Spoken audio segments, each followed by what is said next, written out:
Okay, for the fifth question, which is P6-26, consolidation following inventory transactions. So Bell Company purchased 60% of Troll on January 1st, 2000 for 82,800, and then the non-controlling interest had a fair value of 55,200, and Troll reported common stock outstanding of 100,000 and retained earnings of 20,000.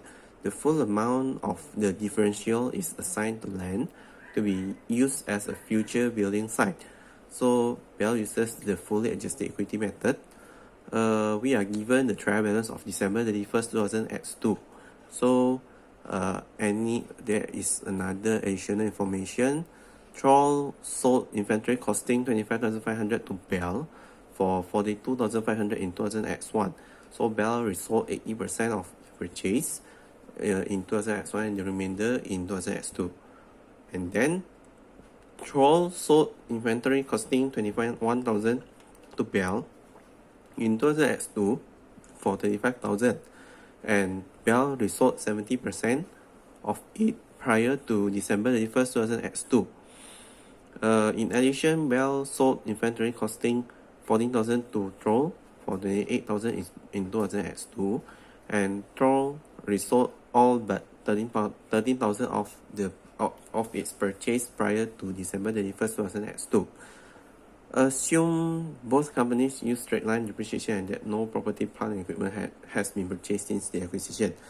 A, we are asked to record all of the junior entries related to the investment using equity method. Then B, we are asked to do all of the elimination entries. C, we are asked to do the consolidation worksheet. So because this has the differential, so we need to calculate first how much is the differential.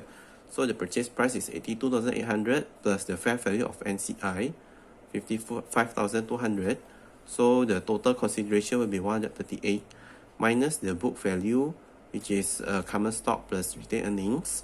It will become 120, and then we will minus it with the total consideration. It will be 18,000 differential that is assigned to land. Okay, because land has no depreciation, so there is no amortization. Yeah, and then we go on to the inventory intercompany transaction. So basically there are three transactions here, so we need to make three tables.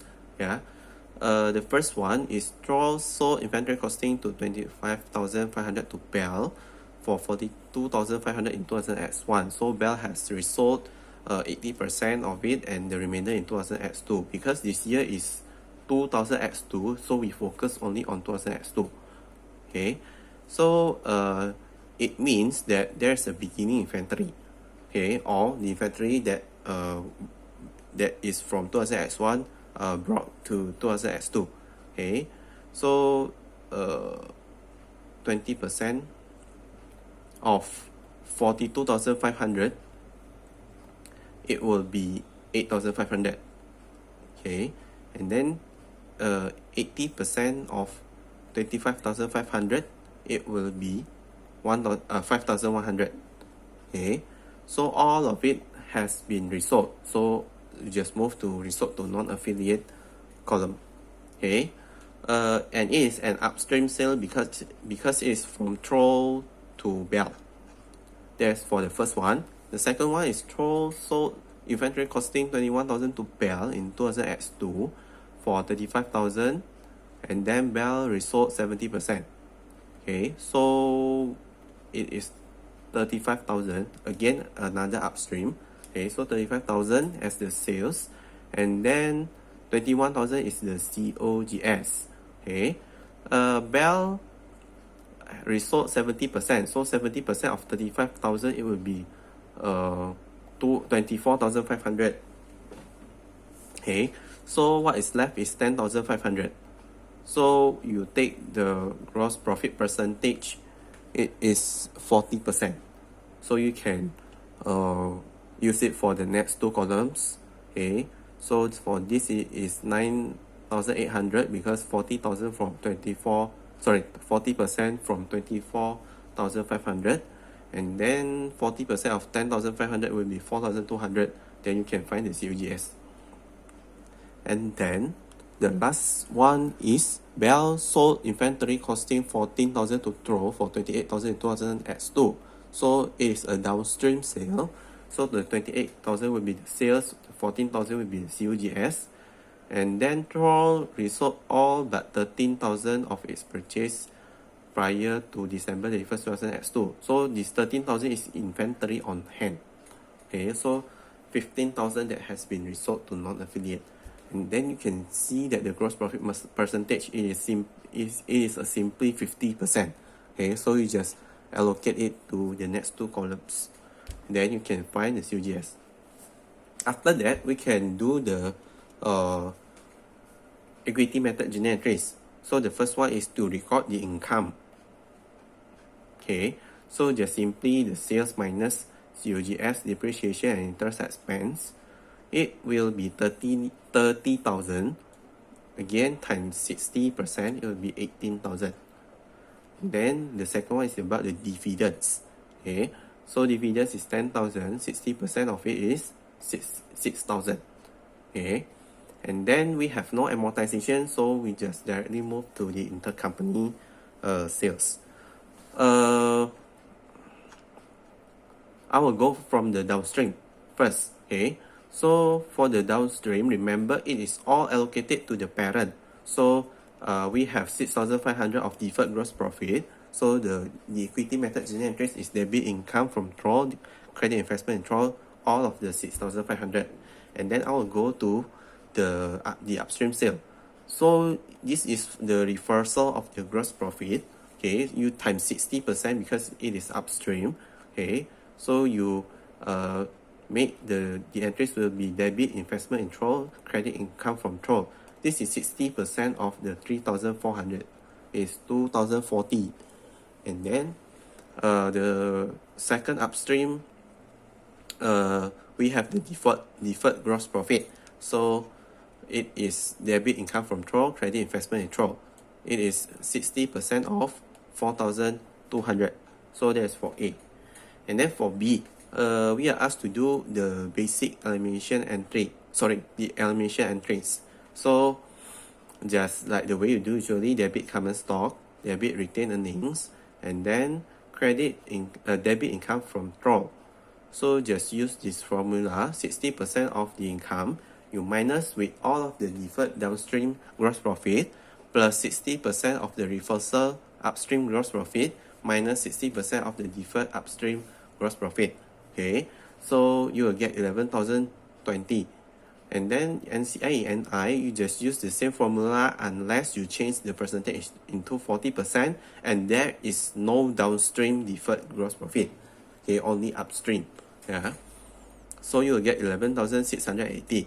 And then the credit dividends declared, credit investment in Troll, you can use this formula. It is 60% of common stock plus ending retained earnings of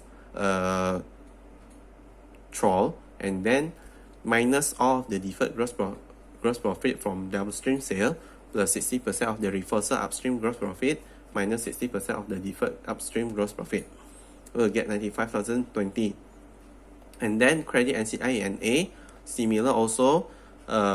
You just change the percentage, and then remember not to minus the deferred downstream gross profit. Okay, we will get 67,680. And then we have the differential reclassification entry because we have the excess of net identifiable asset of land.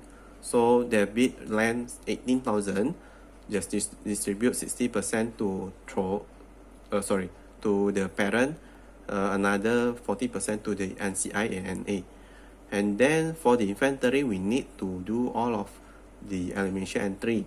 So this one is about the reversal and upstream. That's why we need to debit investment in Troll and debit NCI and A. Okay, according to their percentage. Credit COGS 3,400. And then we have deferred gross profit of the upstream sale. So debit sales, credit COGS, credit inventory using the same way how to take the numbers. Okay, and then we also have the downstream elimination entry. So debit sales, credit COGS, credit inventory also. And then we have the optional accumulated depreciation. you can just simply take 75,000 and then you minus for 3 years depreciation. Okay, you will get 45,000. And then after that you can directly go to the worksheet. Okay, so for the sales, actually if you just move the number from the trial balance like the way you do usually. Okay, and then for the elimination entry, actually this can be combined, but if you want to separate it, is okay also. So that is clearer from which elimination entries that you will get. Okay, and then you sum the debit credit column, then you go to the consolidated column. So remember, for sales you sum this, and then because this is on debit, you need to minus. Okay, because if sales is on debit, it means decrease. And then for COGS, you sum it, and then because it is a negative number, and if you want to decrease a negative number, you need to plus it, because this is on credit also, it will decrease the COGS. So you sum this, and then you sum 3 of them. Okay, then income from trial must be 0, and then NCI and I, you need to put the minus. Okay, you will get the controlling interest in net income. And then we move to statement of retained earnings. You just take the numbers basically from the trial balance. Okay, and then the net income is from the previous section, and then dividends. Then you put the numbers from the elimination entries. Okay, and then you can go to the consolidated column, and if the ending retained earnings is the same already with the parents, then you can go to balance sheet. Okay, so for the balance sheet, you can take it from the trial balance, from cash, inventory, land, buildings, investment, accumulated depreciation, okay, for the assets, and then accounts payable, bonds premium, common stock retained earnings, and then NCI and A. Okay, just move the numbers. Remember, the retained earnings is from the previous section. Make sure it is balanced, and then you can move all of the elimination entries into the balance sheet.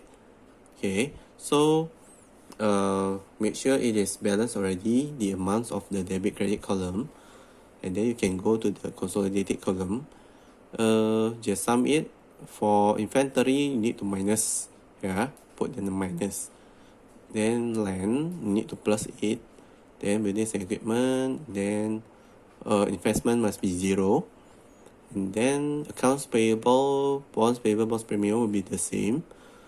Common stock, and then the retained earnings also the same. And then for NCI and A, so you sum the credit, you minus the debit.